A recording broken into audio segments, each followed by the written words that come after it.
Il est 10 heures à Paris, donc nous allons commencer ce webinaire de conseils et astuces. Bienvenue. Aujourd'hui, nous allons nous concentrer principalement sur l'importance des graphiques et découvrir comment ces visualisations peuvent vous aider à identifier des tendances et à fournir à vos collaborateurs des informations concurrentielles. Je m'appelle Fanny Coignard, je suis Subject Matter Expert chez Questel et c'est moi qui vais conduire ce webinaire qui durera environ 30 minutes. Si vous avez des questions pendant la session, n'hésitez pas à utiliser la boîte à questions et nous y répondrons à la fin de la présentation. Si jamais je n'ai pas le temps de répondre à toutes les questions posées, je vous répondrai par email d'ici quelques jours avec des réponses personnalisées. Le webinaire est enregistré et vous recevrez un email contenant un lien vers l'enregistrement et cette présentation, en même temps que les réponses à vos questions. Si vous avez des questions après ce webinaire, vous pouvez également nous contacter par email à l'adresse help@questel.com. Commençons. Donc, aujourd'hui, nous allons donc nous intéresser aux analyses et nous allons examiner quels avantages concurrentiels cela peut nous apporter. Pour illustrer ceci, nous utiliserons un cas spécifique. Nous allons imaginer travailler dans le domaine du diagnostic des cellules tumorales et nous allons nous concentrer sur l'utilisation de l'intelligence artificielle dans ce domaine. Bien entendu, nous expliquerons d'abord notre stratégie de recherche et la manière d'examiner les brevets avant de nous plonger dans les différentes analyses. Alors, pourquoi l'analyse des brevets est-elle importante? Premièrement, elle vous permet d'identifier les acteurs clés et les concurrents. Qui est à la pointe de l'innovation dans votre domaine? Quelles entreprises et quels instituts de recherche déposent des brevets? Cela permettra également de comprendre les tendances du marché. Où les acteurs déposent-ils? Où protègent-ils? Y a-t-il une différence entre déposer et protéger ces inventions? Les données qui sont dans les brevets permettent également de suivre les technologies émergentes et les évolutions sectorielles avant qu'elles ne deviennent courantes. Certaines technologies évoluent rapidement. Cela permet aussi d'identifier les innovations clés. Enfin, l'analyse des brevets peut aussi vous aider à affiner votre stratégie de propriété intellectuelle et à identifier les zones blanches. Vous pouvez identifier des opportunités de licence ou de partenariat, détecter des lacunes dans le paysage des brevets existants pour orienter la R&D et les investissements. Et vous pouvez identifier les domaines sous-exploités. Vous pouvez ainsi renforcer votre stratégie commerciale.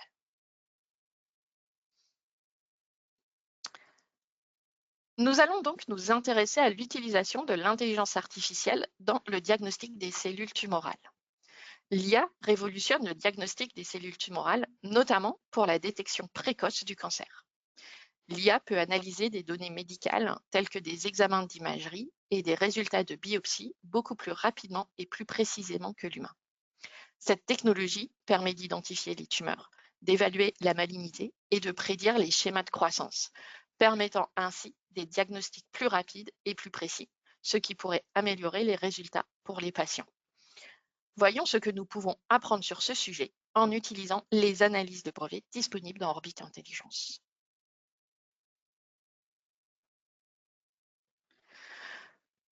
Tout d'abord, nous allons donc revoir notre stratégie de recherche.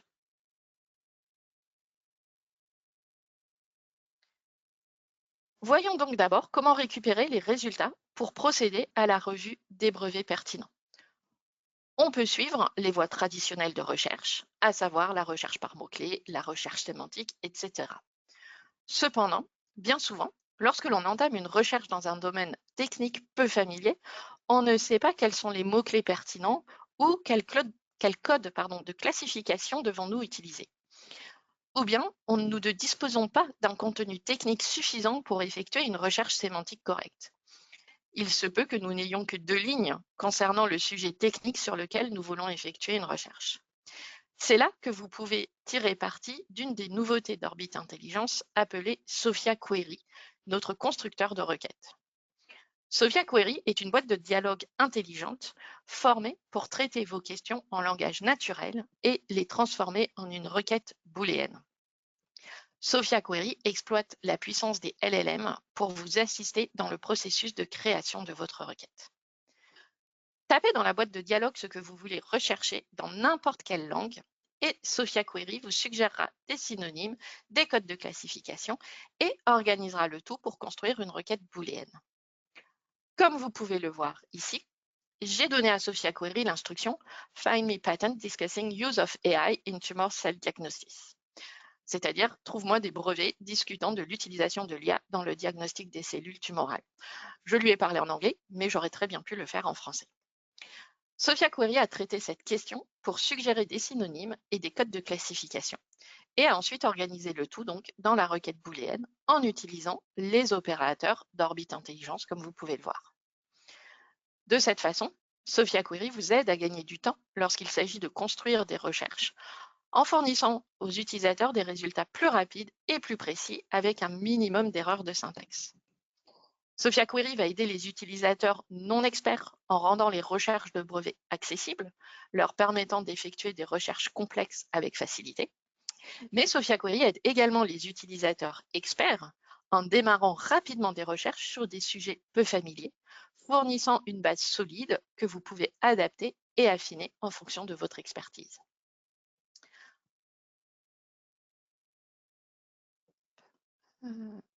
Voilà. Travailler avec Sophia Query est un processus itératif permettant de construire une requête booléenne optimale. Et même si vous utilisez l'intelligence artificielle, vous contrôlez le processus de recherche. En effet, si vous souhaitez améliorer les résultats générés par Sophia Query, vous pouvez continuer à discuter avec lui pour modifier la requête. Vous pouvez optimiser en demandant simplement, par exemple, de supprimer ou d'ajouter des mots-clés ou des codes de classification des brevets. Ici, j'ai souhaité restreindre mon ensemble de résultats pour me concentrer uniquement sur les familles de brevets qui ont été déposées au moins aux États-Unis, en Europe ou en Chine. Donc, vous voyez, j'ai simplement demandé à Sophia Query de modifier ma requête pour restreindre les critères de recherche aux juridictions souhaitées.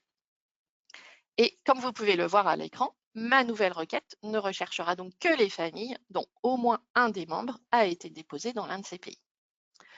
Chaque étape est traçable avec Sophia Query et donc ainsi, au lieu de vous en remettre aveuglément à l'intelligence artificielle pour générer une liste de résultats, la transparence est maintenue sur la manière dont les résultats sont obtenus.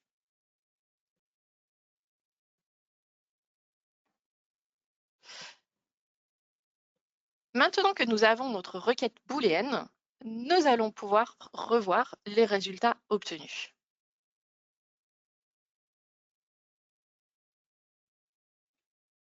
Donc, sur la base de la recherche que nous avons fait ensemble, vous pouvez voir à l'écran les résultats que j'ai pu obtenir.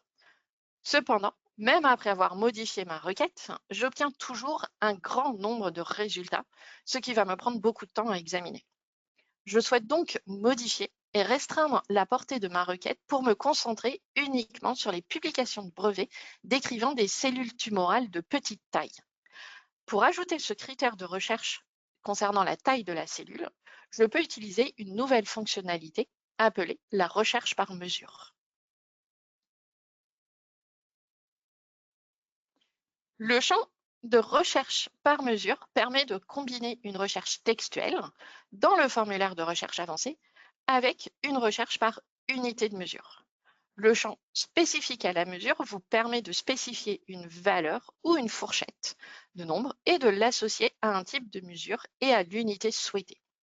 Comme vous pouvez le voir à l'écran ici, j'ai pris tous les mots-clés suggérés par la requête de Sophia Query et je les ai combinés avec, en bas, une recherche de mesure où je peux rechercher une taille de cellule spécifique. Désormais, ma recherche ne me donnera donc que les publications de brevets qui traitent de cellules jusqu'à 5 cm. Alors, important de noter que les unités et les valeurs saisies seront converties dans l'unité internationale appropriée si nécessaire, ce qui permettra une recherche complète.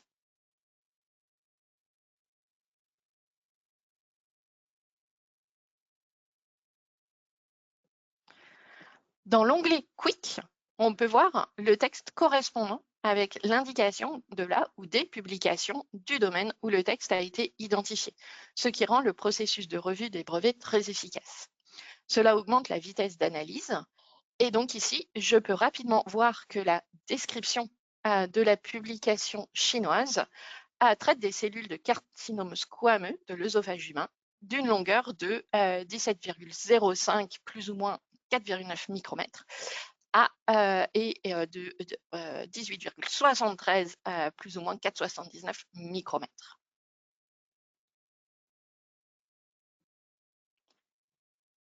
Une fois que j'ai identifié les publications de brevets pertinentes, je peux aussi m'appuyer sur la recherche de similarité pour identifier d'autres publications d'intérêt. Une recherche de similarité est effectuée à partir de la liste des résultats pour rechercher d'autres brevets similaires dans notre base.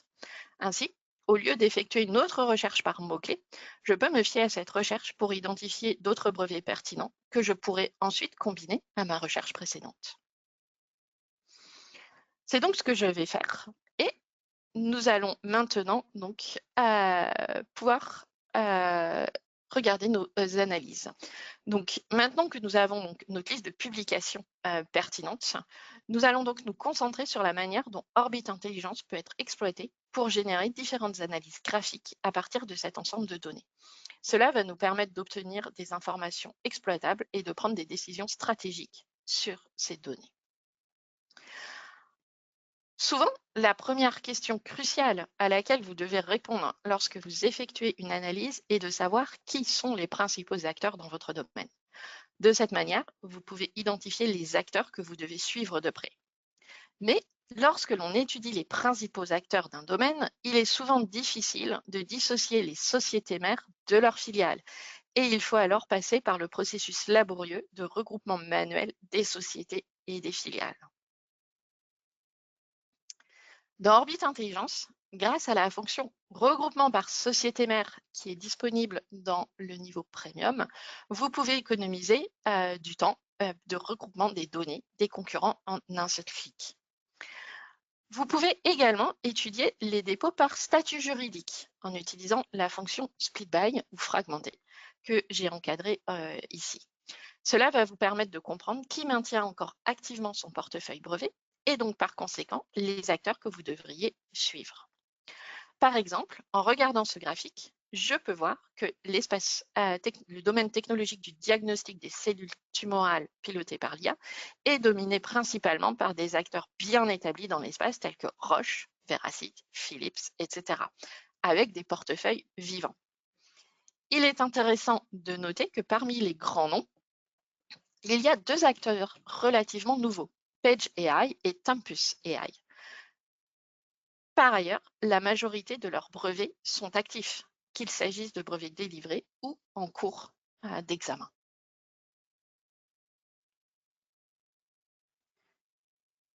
Un autre élément essentiel d'information consiste à comprendre qui dépose où. Le graphique à l'écran présente les dépôts de brevets par déposant dans les pays protégés. Les pays protégés sont différents des pays de dépôt de brevets.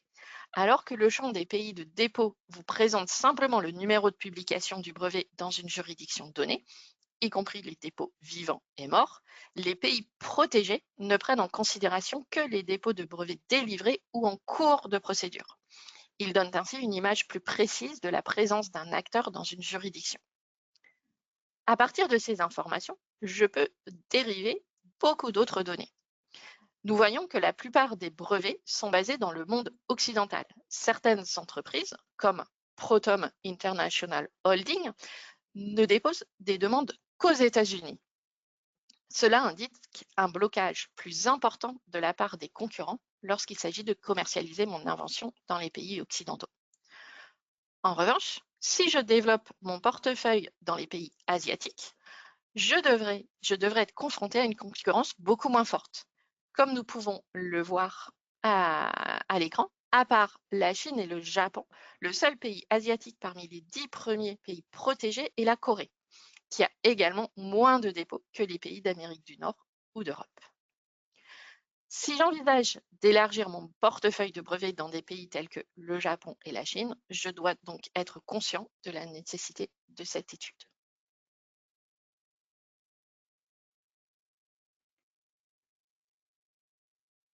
En plus d'obtenir une vue d'ensemble statistique, telle que les principaux déposants, les lieux de dépôt, vous devez également comprendre le sujet technique abordé dans les publications des brevets que vous avez analysés. Et c'est un élément essentiel pour évaluer le paysage technologique. On peut y parvenir en utilisant les concepts techniques. Ces concepts techniques fournissent une vue d'ensemble simple des technologies discutées dans les brevets. Il est possible d'approfondir les concepts pour obtenir des informations supplémentaires. Par exemple, ici, je peux choisir d'approfondir le thème AC pour identifier les principaux dépôts pour ce concept technologique.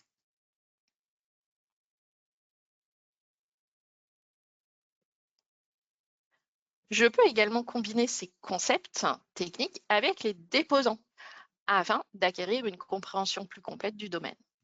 À partir de ce tableau, je peux obtenir une vue d'ensemble technique du portefeuille de brevets de mes concurrents et développer ma stratégie en conséquence. Par exemple, si je suis Veracite, je peux rapidement voir un point fort de mon portefeuille.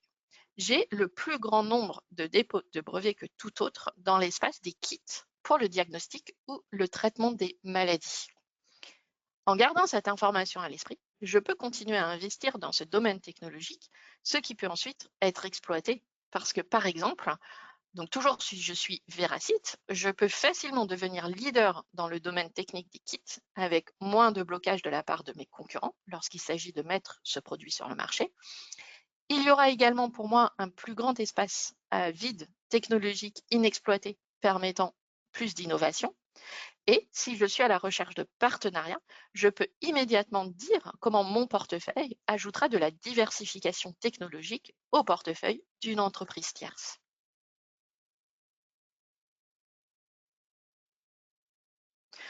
Je peux également m'intéresser à ces concepts par rapport aux pays de publication ou de protection. En tant que Veracite, je souhaiterais comprendre les tendances en matière de dépôt de brevets pour les concepts techniques des kits, en particulier pour la Chine. Car si vous vous en souvenez, dans les diapositives précédentes, on a vu que Veracite n'a pas beaucoup de dépôts en Chine. Il est donc essentiel que je comprenne à qui je dois faire attention si je veux développer ma présence en Chine. Donc pour cela, voilà, nous pouvons regarder plus en détail les dépôts kits en Chine.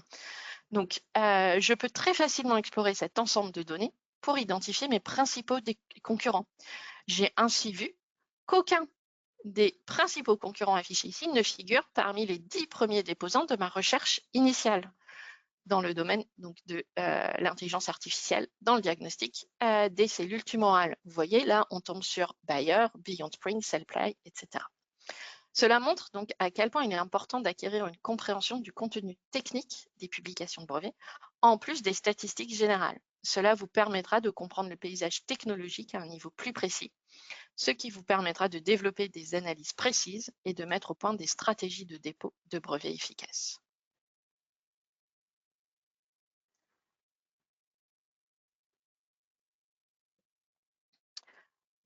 Pour élaborer une stratégie commerciale solide, les entreprises ne doivent pas se contenter d'identifier les acteurs et les tendances clés.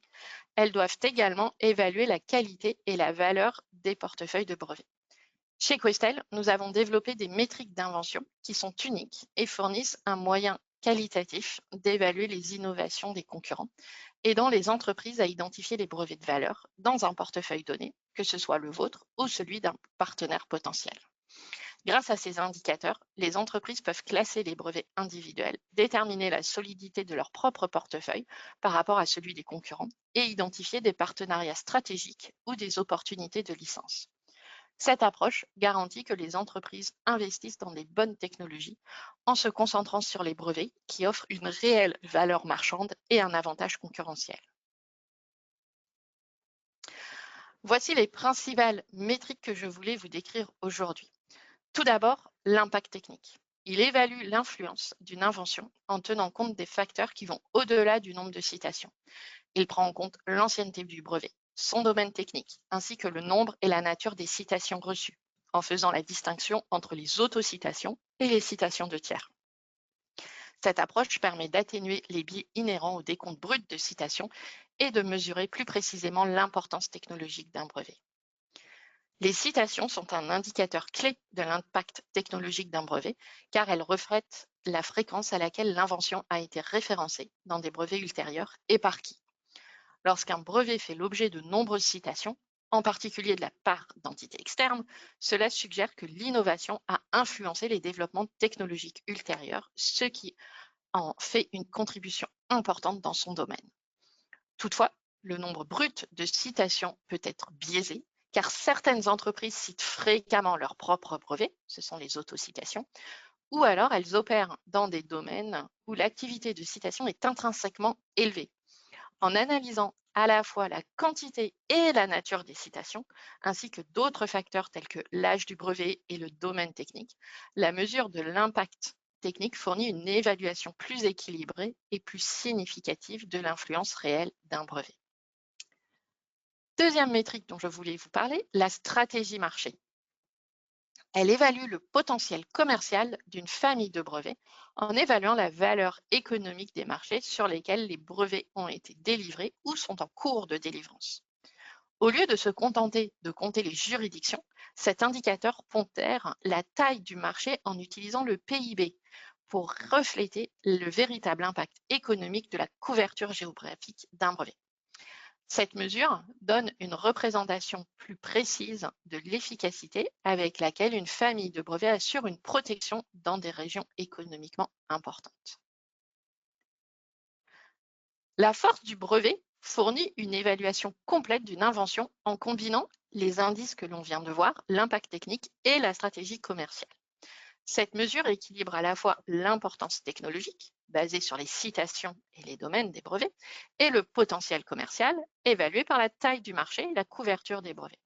En intégrant ces deux dimensions, la force du brevet offre une évaluation de l'importance d'un brevet, permettant d'identifier des brevets qui sont à la fois influents dans leur domaine et stratégiquement protégés sur des marchés clés. Et pour finir, l'indicateur de la valeur du brevet évalue la valeur globale d'un brevet en tenant compte, en plus de la durée de vie restante du brevet, en plus de la force du brevet mentionné ci-dessus. Le score est pondéré en fonction de la durée de vie restante des brevets au sein de la famille, en mettant l'accent sur le potentiel d'exclusivité et de génération de revenus à l'avenir. En combinant ces éléments, la valeur du brevet fournit une vision équilibrée de l'importance technologique et commerciale, tout en tenant compte de sa capacité à être appliquée.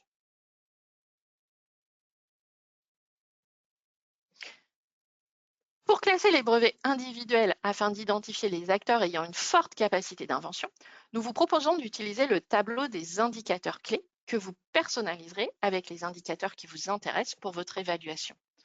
Dans mon cas, vous pouvez voir que j'ai ajouté au menu Données les informations suivantes: valeur du brevet, nombre de citations de tiers, force du brevet, impact, stratégie marché, présence d'une opposition.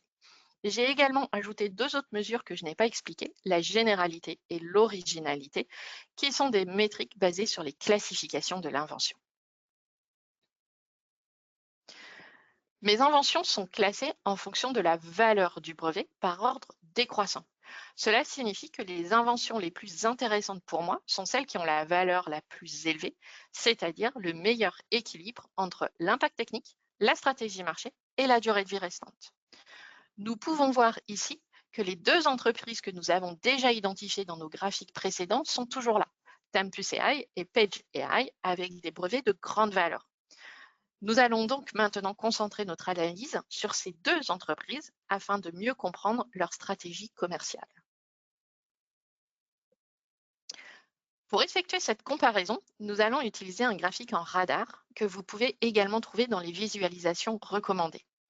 En regardant rapidement sur le web, nous pouvons voir que Tempus AI et Page AI sont toutes deux des entreprises à la pointe de la technologie des soins de santé, utilisant l'intelligence artificielle pour révolutionner la médecine de précision. Voyons donc si elles appliquent la même stratégie. Dans ce graphique radar, Tempus AI est en bleu et Page AI est en rouge. Si vous n'avez jamais vu un tel graphique, vous vous demandez peut-être comment le lire. Pour le lire, il faut comparer les valeurs de chaque axe afin de comprendre les forces et les faiblesses relatives des points de données dans diverses catégories. Les bords extérieurs du graphique représentant les meilleures valeurs. Prenons l'axe de l'impact. Le point bleu, Tempus, a la valeur la plus élevée par rapport à Page AI. Cela signifie que le portefeuille de Tempus est plus cité que celui de Page, ce qui est confirmé par l'axe Non-Self-Forward Citation, citation des tiers. Au contraire, si nous examinons la stratégie marché, nous constatons que Page AI a le score le plus élevé, ce qui signifie que plus de pays sont protégés par Page AI que par Tempus. Une autre différence majeure est le nombre de brevets vivants par famille et la taille des familles. Page en a beaucoup plus que Tempus. Et enfin, si nous examinons la valeur de leurs brevets, la valeur moyenne est plus élevée pour Tempus, probablement grâce à leur fort impact, mais la valeur totale du portefeuille est plus élevée pour Page en rouge, probablement parce qu'ils ont beaucoup plus de brevets que Tempus. Donc nous pouvons sans doute en conclure que Tempus se concentre sur les brevets à fort impact ayant une valeur individuelle plus élevée, tandis que Page étend son empreinte mondiale et la taille de son portefeuille.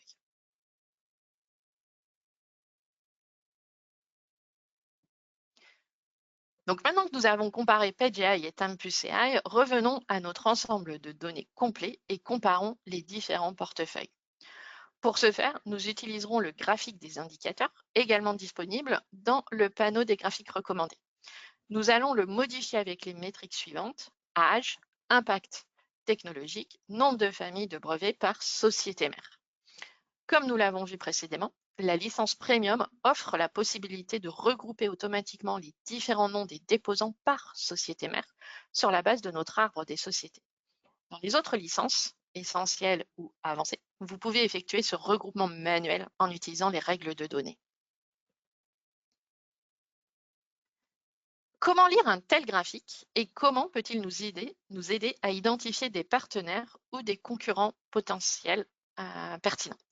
Sur l'axe des X, nous avons l'âge moyen du portefeuille de brevets des sociétés mères. L'âge moyen est de 11 ans. Cela signifie que les entreprises situées à gauche ont un portefeuille plus jeune que la moyenne et donc qu'elles sont soit nouvelles dans le domaine ou qu'elles déposent beaucoup récemment, de sorte que l'âge moyen est bas. Au contraire, les entreprises situées à droite ont un portefeuille plus mature et déposent récemment probablement moins de demandes dans ce domaine. Sur l'axe des Y, nous avons mis l'impact technologique. Donc pour rappel, l'impact est basé sur les citations reçues. Si vous êtes au-dessus de la moyenne, donc dans la moitié supérieure, vous êtes plus cité que ceux qui sont dans la partie inférieure. Nous pourrions donc diviser les entreprises en 4 catégories: les breakout players, ou étoiles montantes qu'il faut bien connaître, les nouveaux acteurs qu'il va falloir suivre, les leaders du marché que vous connaissez sûrement, et les sortants qui sont sans doute moins intéressants à suivre.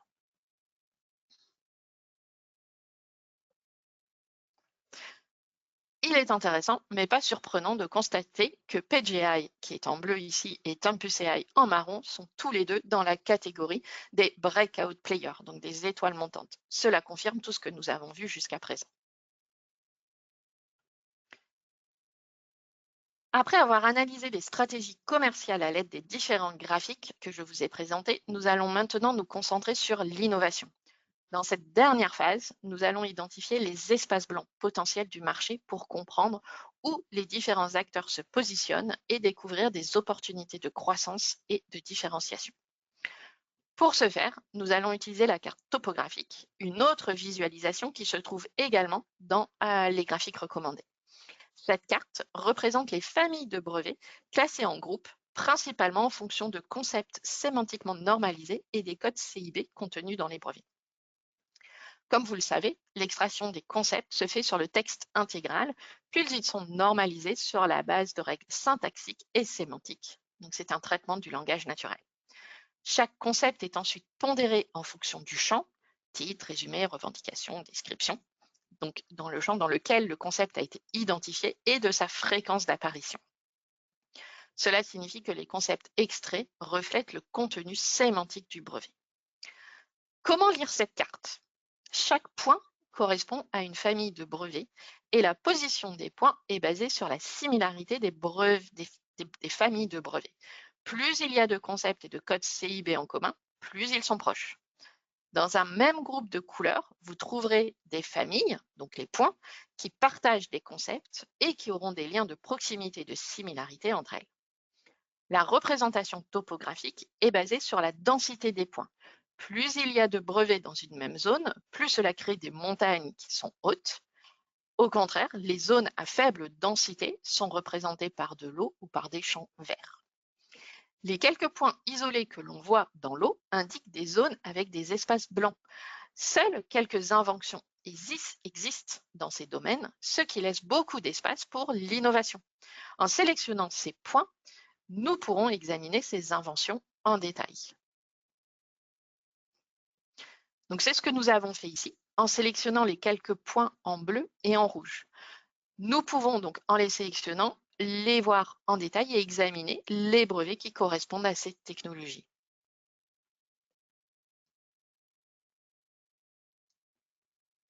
Une autre possibilité est d'utiliser cette carte pour analyser le positionnement des portefeuilles spécifiques.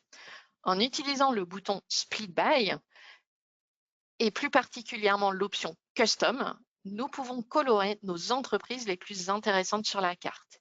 Ici, nous avons mis en rouge PageAI, en vert Tempus AI et en jaune toutes les grandes entreprises pharmaceutiques bien connues. Et nous voyons facilement que tous les brevets de PageAI sont regroupés en bas en rouge. Et là encore, en les sélectionnant, nous pouvons examiner ces brevets de manière plus approfondie. Nous arrivons à la fin de ce webinaire qui était assez dense et nous avons vu comment exploiter l'intelligence artificielle pour créer une stratégie de recherche booléenne optimisée grâce à Sophia Query et à la recherche par mesure. Nous avons utilisé l'analyse des brevets pour obtenir des informations exploitables pour la gestion des portefeuilles. Par exemple, nous avons vu comment identifier les principaux acteurs du domaine pour comprendre quels sont les acteurs les plus établis. Nous avons aussi vu comment une meilleure compréhension des concepts techniques peut vous aider à créer une stratégie efficace en se basant sur ces données. Et nous avons terminé avec l'utilisation de métriques qualitatives permettant de comparer les portefeuilles de brevets à ceux de vos concurrents. Nous sommes à votre disposition si vous souhaitez revoir en détail certains points. Et si jamais vous avez besoin d'aide, vous savez aussi que Questal propose des services de conseil. Notre équipe de consultants peut générer des rapports d'analyse technologique ou concurrentielle pour vous, afin que vous puissiez vous concentrer sur l'application des résultats à votre pratique. Nous sommes donc arrivés à la fin du webinaire. Nous avons quelques minutes pour des questions. Donc, si vous en avez, n'hésitez pas à utiliser la boîte à questions. Je vais regarder si j'en vois. Alors, une petite remarque. Certains des graphiques peuvent vous sembler différents de ceux que vous avez dans la plateforme parce que oui, nous avons eu une mise à jour très récente et cette présentation avait été faite juste avant. Donc, certains des graphiques auront été mis à jour si vous essayez de les faire directement dans la plateforme. Est-ce que nous avons des questions? Alors, hop. Est-ce que Sophia Query peut aider à nettoyer les résultats de recherche? Alors, attendez. En enlevant les brevets non pertinents. Alors, Sophia Query ne fait pas ça. Sophia Query vous aide en fait à transformer votre demande en langage naturel en requête. Donc, il va transformer et créer votre requête booléenne. Par contre, nous avons différents systèmes pour vous aider en fait à nettoyer vos résultats de recherche. En particulier, si vous souhaitez enlever les résultats non pertinents, nous pourrions vous parler de notre classifieur. C'est vrai que j'en ai absolument pas parlé aujourd'hui, mais c'est quelque chose pour lequel nous pouvons vous recontacter pour vous expliquer le classifieur. Je prends note de la question et je reviendrai vers vous. Est-ce que Sophia Query peut être utilisée en différentes langues? Oui, tout à fait. Vous pouvez écrire votre demande dans n'importe quelle langue, Sophia Query vous répondra en anglais systématiquement, mais vous pouvez très bien lui parler en français et il vous créera quand même votre requête en incluant les mots français, mais aussi tous les synonymes en anglais. Alors, pour l'instant, je ne vois pas d'autres questions arriver. Dans ce cas, est-ce qu'il est possible de voir l'évolution en fonction du temps? Alors, j'imagine que vous parlez de l'évolution des métriques en fonction du temps dans nos graphiques. C'est quelque chose qui est dans notre roadmap et qui va arriver très prochainement. Donc, pas encore, mais c'est pour bientôt. Donc, vous pourrez voir l'évolution de l'impact dans le temps ou ce genre de choses. Tout à fait. Ça va être disponible très rapidement. Est-ce que nous avons d'autres questions? Alors, comme je vous l'ai dit au début, si jamais vous avez des questions qui vous viennent à l'esprit plus tard, n'hésitez pas à nous contacter en écrivant à help@questel.com. Je vous enverrai la vidéo, les slides et les réponses à vos questions si besoin. Je vous souhaite une très bonne journée. Je vous remercie pour votre participation et je vous dis à bientôt. Bonne journée. Au revoir.